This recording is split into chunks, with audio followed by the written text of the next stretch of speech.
बच्चे हम करने वाले इलेक्ट्रोलिसिस। इलेक्ट्रोलिसिस किसका? नॉर्मल स्टेबल सॉल्ट का, दैट इज सोडियम क्लोराइड। नमक पता है, सबको पता है। ये सिंपल अपना जो घरों पे हम नमक खा रहे हैं वही है। इसको मैं पानी में घोल रहा हूं, ठीक है, इसको हमने पानी में घोल दिया।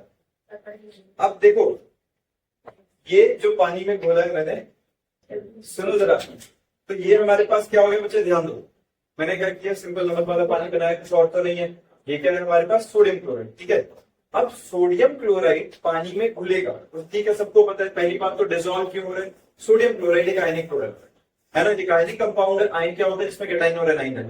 वाटर क्या है, पोलर सॉल्वेंट। पोलर सॉल्वेंट क्या होता है, जिसमें पॉजिटिव और नेगेटिव दोनों होते हैं। वाटर के अंदर इलेक्ट्रोनेगेटिविटी डिफरेंस की वजह से पोलैरिटी आ रही है। और कोई भी आयनिक कंपाउंड अगर मैं, ये ध्यान रखना, कोई भी पोलर या आयनिक कंपाउंड होगा सिर्फ वो ही वाटर के अंदर डिसॉल्व होगा। तो यहां भूल गया, वाटर के अंदर डिसॉल्व हो गया। अब जब ये वाटर के अंदर डिसॉल्व हुआ है, हम इसकी क्या करने वाले हैं, इलेक्ट्रोलिसिस। अब एक बार पहले रिएक्शन को समझते हैं, होगा क्या।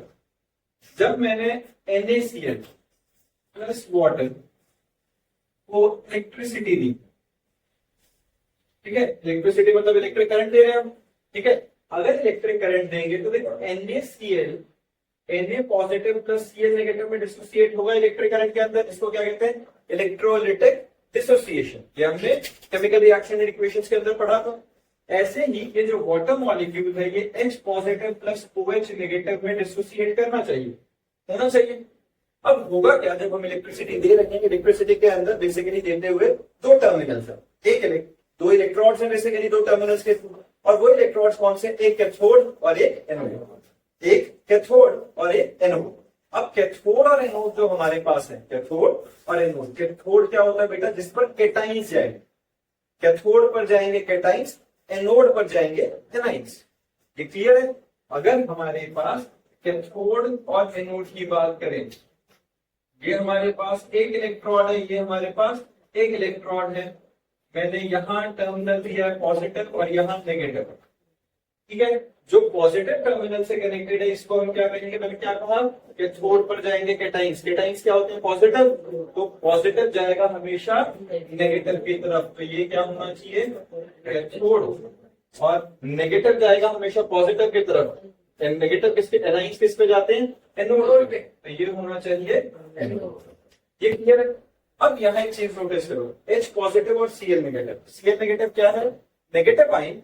नेगेटिव आयन किसकी तरफ जाएगा, एनोड की तरफ। तो जितनी भी इस डिसोसिएशन में से Cl नेगेटिव है, सारी क्लोरीन इस एनोड के पर नेगेटिव आकर इलेक्ट्रॉन रिलीज करेगी और क्लोरीन का रेडिकल फॉर्म करेगी। यहाँ क्लोरीन का रेडिकल फॉर्म हुआ और ये क्लोरीन मिलकर क्या बनाएंगे, Cl2 गैस। तो हमारे पास एनोड पर क्लोरीन गैस लिबरेट होनी चाहिए। इसी तरीके से जो कैथोड है, कैथोड पर हाइड्रोजन आना चाहिए, तो H पॉजिटिव आएगा, इसके पास से इलेक्ट्रॉन एक्सेप्ट करेगा और इलेक्ट्रॉन एक्सेप्ट करके H और एक H और दूसरा H मिलके H2 गैस लिबरेट करेगा। ये बात समझ में आ रही है। और पीछे बच गया Na और OH, तो हमारे पास ओवरऑल रिएक्शन में NaOH plus Cl2 plus H2 होनी चाहिए कि नहीं, ये क्लियर है। रिएक्शन ऐसा होना चाहिए अगर हम सॉल्ट वाटर को इलेक्ट्रिसिटी देंगे तो, बिल्कुल क्लियर है। करके देखिए, हमारे पास मैकेनिज्म समझो क्या है।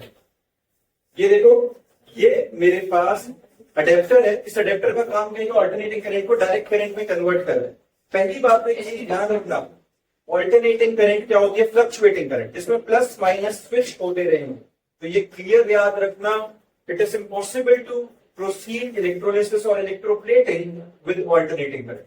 हम ऑल्टरनेटिंग करंट से ये कभी नहीं करेंगे क्योंकि थोड़े नोट बन ही नहीं पाएंगे, ये सिर्फ डायरेक्ट करंट से पॉसिबल है। तो अगर डायरेक्ट करंट से पॉसिबल है तो हमारे पास यहाँ जो अडेप्टर है, ये क्या कर रहा है, एक तो स्टेप डाउन कर रहा है, उसे स्टेप डाउन क्यों, 220 वोल्ट हमें जरूरत नहीं है, हमें 12 वोल्ट के आसपास 9 वोल्ट के आसपास काम हमारा चल जाएगा। साथ में उसे किसमें कन्वर्ट कर रहा है, डीसी में। इस असेंबली के अंदर तुम देख पा रहे हो, ये क्या बचा, ये मेरे पास क्या है, इलेक्ट्रोड्स, अंदर कार्बन रॉड्स है, दिखती है, ये कहीं और से नहीं है, सेल के अंदर से निकाली हुई है।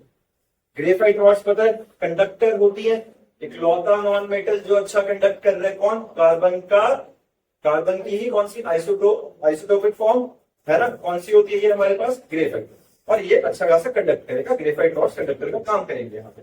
अब इनके थ्रू हमने क्या किया, इसको डाला पानी में। अब मैंने ये असेंबली क्यों बनाई है, ताकि मैं क्लोरीन को और हाइड्रोजन को अलग अलग इकट्ठा कर पाऊं। क्लियर है। अब ये मैं पानी के अंदर इसे डाल देता। हमने इनको पानी के अंदर डिप किया है।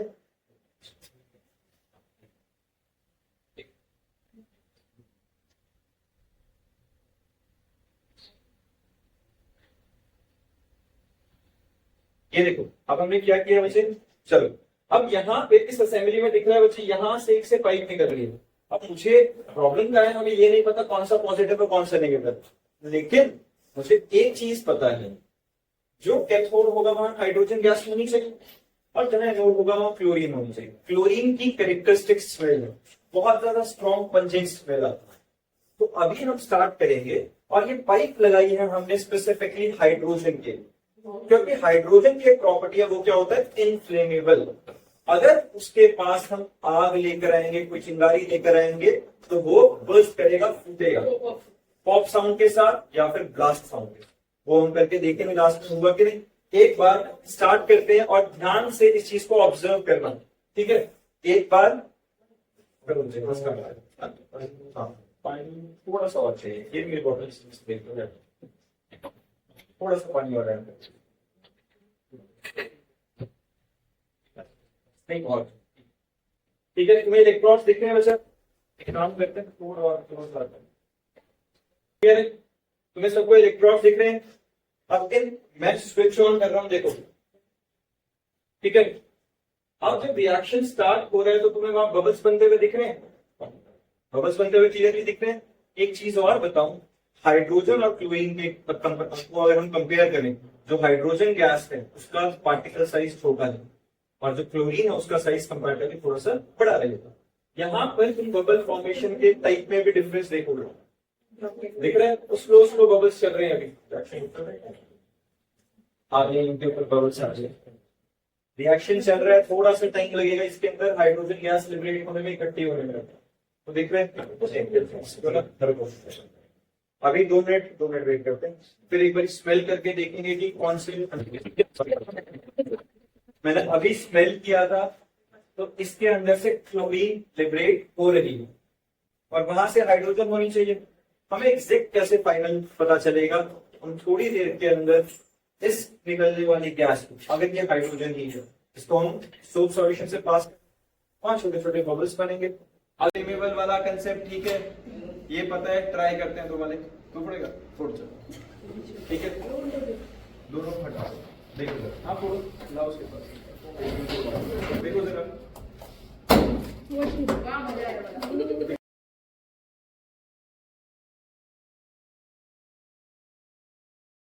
बात सुनो।